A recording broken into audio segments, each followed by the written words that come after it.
റബീഉ bin സുബൈഹ റളിയല്ലാഹു തആല അൻഹു പറയുകയാണ്, ഞങ്ങൾ തന്റെ പ്രിയപ്പെട്ട ഉസ്താദായ ഹസനുൽ ബസ്രി റളിയല്ലാഹു തആല അൻഹുവിന്റെ അടുത്ത് ഞങ്ങൾ ഇങ്ങനെ ഇരിക്കുകയാണ്. അതാ ഒരാൾ അവിടേക്ക് കടന്നു വരികയാണ്. എന്നിട്ട് അവിടുന്ന് കണ്ട് പറയുന്നു, തങ്ങളെ, ഞങ്ങൾക്കൊരു വല്ലാത്ത വിഷമമുണ്ട്, എനിക്കൊരു വല്ലാത്ത വിഷമമുണ്ട്.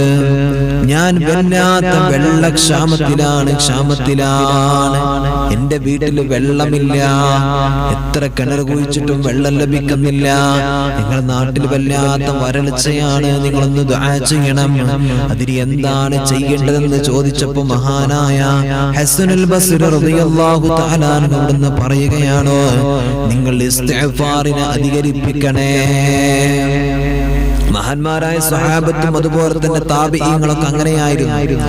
ആ കാലഘട്ടത്തിൽ അല്ലാഹുവിന്റെ ഹബീബ് സല്ലല്ലാഹു അലൈഹി വസല്ലം തങ്ങളുള്ള സമയത്ത് അവിടേക്ക് ആരെങ്കിലും വന്നിട്ട് വിഷമം പറയുമ്പോൾ ആ വിഷമത്തിന്റെ പരിഹാരം അത് എല്ലാവർക്കും എത്തിക്കുക, ആ മുമ്പിലിരിക്കുന്ന സ്വഹാബത്തിന് എത്തിക്കുക, അതേപോലെ തന്നെ ലോക സമൂഹത്തിന് മൊത്തം എത്തുക എന്നാണ് മുത്തനബി സല്ലല്ലാഹു അലൈഹി വസല്ലം തങ്ങളുടെ അധ്യാപനം. അങ്ങനെയായിരുന്നു. ഒരു കാര്യം വന്ന് പറഞ്ഞാൽ ചോദിച്ചാൽ അതിന്റെ പ്രതിഫലം സമൂഹത്തിലേക്ക് അത് പകർത്തുമ്പോൾ അങ്ങനെയാണ് നബി സല്ലല്ലാഹു അലൈഹി വസല്ലം തങ്ങളുടെ സ്വഭാവം. അതാണ് മുത്തനബിയുടെ രീതി, അതാണ് ചെയ്യേണ്ടത്. അതേപോലെ തന്നെയായിരുന്നു താബിഈങ്ങളും സ്വഹാബത്തും അങ്ങനെ തന്നെയായിരുന്നു. ആ കാലഘട്ടത്തിൽ ഏറ്റവും വലിയ നേതാവായ അമീറായിട്ടുള്ള സ്വഹാബി, പിന്നെയോ അവരുടെ ശേഷമുള്ള താബിഈങ്ങൾ, ഇവരുടെയൊക്കെ ജീവിതം അങ്ങനെയായിരുന്നു. ആരെങ്കിലും ഒരു വിഷമം പറഞ്ഞാൽ അത് ആ പറഞ്ഞ ആളുകൾക്ക് മാത്രമല്ല, ആ മുമ്പിലിരിക്കുന്ന ആളുകൾക്കും വരാനിരിക്കുന്ന ലോകത്തിന്റെ മുഴുവനും അനുഗ്രഹമായിട്ടായിരുന്നു അവരുടെ ആ വാക്കുകൾ. എന്നാൽ ഈ ഒരു വാക്ക് മഹാനായ ഹസനുൽ ബസ്രി റളിയല്ലാഹു തആല അൻഹു എന്ന് പറയുമ്പോൾ എനിക്കും നിങ്ങൾക്കും ഒക്കെ ഈ വാക്ക് ബാധകമാണ്. അതാണ് ഹസനുൽ ബസ്രി റളിയല്ലാഹു തആല അൻഹു പറഞ്ഞു കൊടുത്തു, നിങ്ങൾ ഇസ്തിഗ്ഫാറിനെ അധികരിപ്പിക്കണം. അതാ കുറച്ച് കഴിഞ്ഞപ്പോൾ വീണ്ടും അതാ ഒരാൾ കടന്നു വരികയാണ്. എന്നിട്ട് അവിടുന്ന് ചോദിക്കുകയാണ്, തങ്ങളെ, എന്റെ കുടുംബത്തിൽ വല്ലാത്ത പട്ടിണിയാണ്, എനിക്ക് ജോലിയില്ല, സമ്പത്ത് നേടിയെടുക്കാനുള്ള മാർഗങ്ങളില്ല, അതുകൊണ്ട് നിങ്ങൾ എന്തെങ്കിലും ഒന്ന് പറഞ്ഞു തരണമെന്ന് പറഞ്ഞുകൊണ്ട് മഹാനായ ഹസനുൽ ബസ്രി റളിയല്ലാഹു തആല അൻഹുവിന്റെ മുമ്പിലേക്ക് വരികയാണ്. എന്റെ പ്രിയപ്പെട്ട ഉമ്മ, നമ്മുടെ മക്കളിൽ ജോലിയില്ല എന്ന് വിഷമം പറയാറുണ്ടല്ലോ. എന്റെ ഭർത്താവിന് ജോലിയില്ല, ഉസ്താദ് ദുആ ചെയ്യണമെന്ന് വിഷമം പറയാറുണ്ടല്ലോ. എത്രയോ വിഷമങ്ങളെ കൊണ്ട് ജോലിയില്ലാതെ പട്ടിണിയാണ്, പൈസ ഉണ്ടാക്കാൻ മാർഗമില്ല. ദുനിയാവിൽ ജീവിക്കണമെങ്കിൽ സമ്പത്ത് ആവശ്യമാണ്, അത് ഉണ്ടാക്കാൻ ഹലാലായ മാർഗമില്ല. ദുആ ചെയ്യാൻ വിഷമത്തോട് കൂടെ പറയാറുണ്ടല്ലോ. എന്റെ മകൻ എവിടെ ഇന്റർവ്യൂവിന് പോയിട്ടും അത് ലഭിക്കുന്നില്ല എന്ന് പറയുന്നുണ്ടല്ലോ. ഇതാ ഇവിടുന്ന് മഹാനായ ഹസനുൽ ബസ്രി റളിയല്ലാഹു തആല അൻഹു പറഞ്ഞു കൊടുക്കുകയാണ്, അവിടെയും പറഞ്ഞു കൊടുത്ത് ഇസ്തിഗ്ഫാറിനെ അധികരിപ്പിക്കണേ. ഇസ്തിഗ്ഫാറിനെ അധികരിപ്പിച്ചാൽ നമുക്ക് ജോലി കിട്ടും, ദുനിയാവും ആഖിറവും വിജയിക്കുകയാണ്. ഇതാ കുറച്ചു കഴിഞ്ഞപ്പോ വീണ്ടും ഒരാൾ കടന്നു വരികയാണ്. അയാളുടെ ആവശ്യം എന്തെന്നറിയോ? മൂന്നാമത്തെ ആള് കടന്നു വന്നുകൊണ്ട് പറയുന്നു, തങ്ങളെ, എന്റെ സന്താന സൗഭാഗ്യം നഷ്ടപ്പെട്ടിരിക്കുകയാണ്, എനിക്ക് മക്കളുണ്ടാകുന്നില്ല. പല ഉമ്മമാരും ഇന്ന് വിഷമത്തിലാണ്. പടച്ചോനെ, മക്കളുണ്ടാവണില്ല, കുട്ടികൾ ഉണ്ടാകുന്നില്ല, വിഷമത്തിലാണ്. കെട്ടിച്ച വീട്ടിലും മകൾക്ക് പ്രയാസമാണ്. ഭർത്താവിന്റെ ഉമ്മ, ഭർത്താവിന്റെ ബന്ധുക്കള്, ഭർത്താവിന് താല്പര്യം കുറഞ്ഞു പോയി. എന്തേ കാരണം? ഇവൾ ഗർഭിണിയാകുന്നില്ല. അങ്ങനെ പ്രയാസപ്പെടുന്ന എത്ര പേരുണ്ടെന്നറിയോ? വർഷങ്ങളായിട്ട് ഒരു കുഞ്ഞു കാല് കാണാൻ കാത്തിരിക്കുന്ന ദമ്പതിമാര് എത്രയോ ആളുകളുണ്ടെന്നറിയോ? നിങ്ങൾ മനസ്സിലാക്കണം. ഇവിടെ അല്ലാഹുവേ, മഹാനായ ഹസനുൽ ബസ്രി റളിയല്ലാഹു തആല അൻഹു പറഞ്ഞു കൊടുക്കുന്നു, നിങ്ങൾ ഇസ്തിഗ്ഫാറിനെ അധികരിപ്പിക്കണേ. മൂന്ന് പരാതിയുമായി കടന്നു വന്ന ആളുകൾ ഈ മൂന്ന് പേരോടും പറഞ്ഞത് ഒരേ കാര്യമാണ്, ഇസ്തിഗ്ഫാറിനെ അധികരിപ്പിക്കൂ.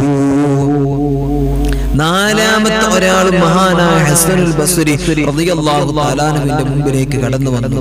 എന്നിട്ട് ചോദിക്കാണ്, തങ്ങളെ, ഞാൻ വല്ലാത്ത കടത്തിലാണ്, സാമ്പത്തിക പ്രതിസന്ധിയിലാണ്, എനിക്ക് വേണ്ടിയിട്ടൊന്ന് ദുആ ചെയ്യണം. ഞാൻ എന്താണ് എന്താണ് ചെയ്യേണ്ടതെന്ന് ചോദിച്ചപ്പോൾ മഹാനായ ഹസനുൽ ബസ്രി റളിയല്ലാഹു തആല അൻഹു ആ മനുഷ്യനും പറഞ്ഞു കൊടുത്തത് ഇസ്തിഗ്ഫാറിനെ അധികരിപ്പിക്കണേ. കടങ്ങളിലെ ഉമ്മ, വീട്ടിലെ ഭർത്താവിന് ലക്ഷങ്ങളാ കടം, ബാങ്കില് ലക്ഷങ്ങളാ കടം, 10,000-ങ്ങളാണ് കടം. ഇങ്ങനെ പറയുന്ന ഇത്ര ആളുകൾ കടം വിടാൻ വേണ്ടി ദ്വാരിക്കണേ. വീട് ജപ്തിയിലാണ്, സ്ഥലങ്ങൾ പറമ്പുകൾ ജപ്തിയിലാണ്. വിഷമം പറയുന്ന എത്ര ആളുകളുണ്ട്, ബാങ്കില് കടമാണ്. ഇങ്ങനെ പ്രയാസപ്പെട്ട് വ്യക്തികൾക്ക് കടമാണ്. പ്രയാസപ്പെട്ട് പറയുന്നവർ ഇവിടെ ഒന്ന് മനസ്സിലാക്കണം. അല്ലാഹുവിന്റെ ഹബീബ് സല്ലല്ലാഹു അലൈഹി വസല്ലം തങ്ങൾ ഇത് വിശുദ്ധ ഖുർആനിലൂടെ പഠിപ്പിച്ചതാണ്. മഹാനായ ഹസനുൽ ബസ്രി റളിയല്ലാഹു തആല അൻഹു പറയാണ്, ഇവിടെയും നിങ്ങൾ ഇസ്തിഗ്ഫാറിനെ അധികരിപ്പിക്കണേ.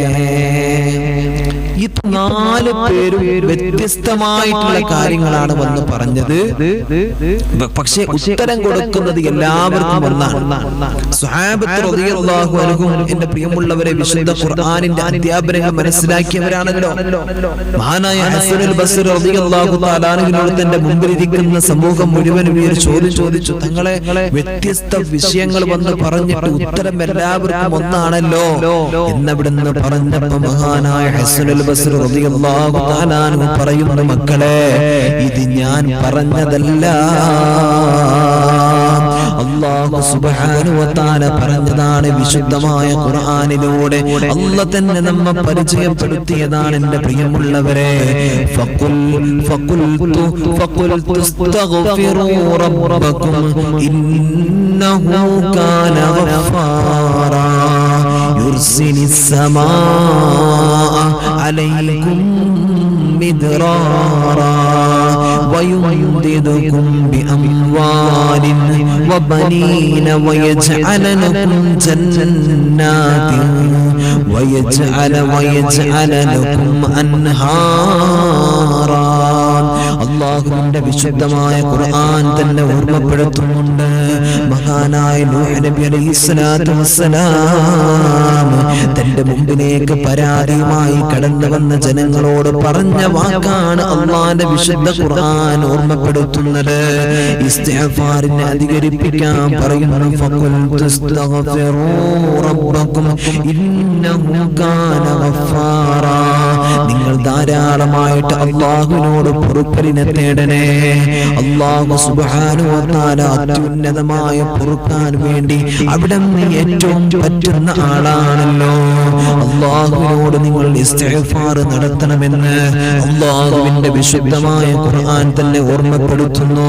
യുർസിലിസ് സമാഅ അലൈക്കും മിദ്റാറാ. അല്ലാഹുവിന്റെ വിശുദ്ധമായ ഖുർആൻ അവിടുന്ന് പറയുന്നതൊന്ന് നോക്കണേ. നിങ്ങൾക്ക് അല്ലാഹു തആല ആകാശത്തിൽ നിന്ന് വെള്ളത്തിലുള്ള മഴ അല്ലാഹു തആല നൽകുന്നതാണ്. അതിനുള്ള മേഘത്തെ അല്ലാഹു തആല ആകാശത്ത് നിങ്ങൾക്ക് വേണ്ടി സംവിധാനിച്ചിട്ടുണ്ട്. അതുകൊണ്ട് ഭയപ്പെടണ്ട. എന്നിട്ടോ തീർന്നില്ല. വയുംദിദുകും ബിഅംവാലിൻ വബനീന വയജ്അല ലക്കും ജന്നാതിൻ വയജ്അല ലക്കും അൻഹാറാ. നിങ്ങൾക്കുള്ള സമ്പത്ത് അല്ലാഹു നൽകും, സന്താനം അല്ലാഹു നൽകി അല്ലാഹു നിങ്ങളെ സഹായിക്കും. മാത്രമല്ല നദികളും തോട്ടങ്ങളും അല്ലാഹു സുബ്ഹാനഹു വ തആല നിങ്ങൾക്ക് നൽകുന്നതാണ്. അല്ലാഹു സുബ്ഹാനഹു വ തആല പറഞ്ഞത് ചെയ്യേണ്ട കാര്യം എന്തെന്നറിയോ? ഇസ്തിഗ്ഫാറിനെ അധികരിപ്പിക്കലാണ്. ഇസ്തിഗ്ഫാറിനെ അധികരിപ്പിക്കുന്നത് കൊണ്ട് അല്ലാഹു സുബ്ഹാനഹു വ തആല നൽകുന്ന മഹത്വമാണിത്. ഒഴിവാക്കണോ? ഇസ്തിഗ്ഫാർ ചൊല്ലിക്കോളൂ. എല്ലാ പ്രയാസങ്ങൾക്കും പരിഹാരമാണ്. ഈ ദുനിയാവിലെ പ്രയാസങ്ങൾക്ക്, ആഖിറത്തിലെ പ്രയാസങ്ങൾക്ക്, വേദനകൾക്ക്, ശർറുകൾക്ക് എല്ലാത്തിനും പരിഹാരമാണ് പരിശുദ്ധമായ ഇസ്തിഗ്ഫാർ. മനസ്സിലായി? അസ്തഗ്ഫിറുല്ലാഹൽ അദീം, അസ്തഗ്ഫിറുല്ലാഹൽ അദീം. ഇങ്ങനെ ഇസ്തിഗ്ഫാറിനെ അധികരിപ്പിച്ചാൽ അതിന്റെ അത്രക്ക് മഹത്വമുള്ള വേറൊന്നില്ല പ്രിയമുള്ളവരെ. റബ്ബിന് ഏറ്റവും ഇഷ്ടമുള്ള കാര്യവും ഇതാണ്. നമുക്ക് പാപങ്ങൾ പുറത്തു കിട്ടാനും അതേപോലെ തന്നെ ദുനിയാവിലെയും ആഖിറത്തിലെയും വിഷമങ്ങൾ മാറിക്കിട്ടാനും ഏറ്റവും ഉതകുന്ന ഒരു അമലാണ് ഇസ്തിഗ്ഫാറിനെ അധികരിപ്പിക്കുക എന്നുള്ളത്. സമ്പത്തിലെ അല്ലാഹു സുബ്ഹാനഹു വ തആല സമ്പത്ത് തരും. റബ്ബിന് ഏറ്റവും ഇഷ്ടമാരെയാണ് ചെയ്തു കൂട്ടിയ പാപങ്ങളെ അവിടുന്ന് പൊറുക്കലിനെ തേടുന്ന ആളുകളെയാണ് അസ്തഗ്ഫിറുല്ലാഹ് അസ്തഗ്ഫിറുല്ലാഹ് എന്ന് പറഞ്ഞ് ആ പൊറുക്കലിനെ തേടുന്ന ആളുകളെയാണ് റബ്ബ് സുബ്ഹാനഹു വ തആലയ്ക്ക് ഏറ്റവും കൂടുതൽ ഇഷ്ടം. മനസ്സിലാക്കണം, നമ്മൾ ആ പൊറുക്കലിനെ തേടുമ്പോൾ റബ്ബിന് വല്ലാത്തൊരു സ്നേഹം തന്റെ അടിമകളോട് വരാനുണ്ട്, ഒരു വല്ലാത്ത മഹബ്ബത്ത് വരാനുണ്ട്. ആ മഹബ്ബത്ത് വന്നു കഴിഞ്ഞാൽ അതിന്റെ ആ രസം നമുക്ക് ലഭിച്ചു കഴിഞ്ഞാൽ പശുവനെ നമ്മുടെ കൽബിനകത്ത് പിന്നെ വേറെ എന്തെങ്കിലും വേണം. റബ്ബിന്റെ ആ പ്രതിഫലം ലഭിച്ചാൽ അല്ലാഹു നമുക്കതൊക്കെ നൽകട്ടെ.